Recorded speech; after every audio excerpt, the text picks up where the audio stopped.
Hello, my name is Chris Thompson and I'm one of the experts on the Heritage in Schools panel.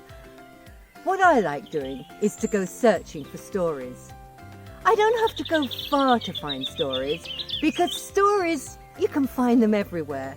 Whether you live in the middle of a village or a big town or even right outside in the country, everything you see has a story to tell. I once saw a really, really old oak tree. I was told that it was nearly 1,000 years old. 1,000! It was old and so gnarled that it was completely hollow. It was brittle and fragile, and its branches had to be held up by crutches. I wish I could have talked to that tree. I wonder what it could have told me about what the world was like when it was just a little sapling.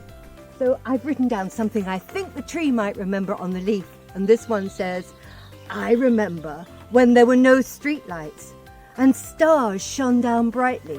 So I'm going to put that one there. But I'm sure you could come up with some much better I remembers. And then I wonder what the tree might say about itself now. Once I was, but now. So I've got a different leaf. In this one, I've written down what I think the tree might be saying. Once I was a slender sapling. Now I am a gnarled old tree. I'll put that one there. I'm sure you could imagine much better things that the tree might have to say. You might use the same idea to ask questions about other places near you. Is there an old house or an old shop you'd like to find out about? And then what about roads? In villages or even in the countryside, roads have wonderfully and interesting stories to tell us. Just find out what they remember.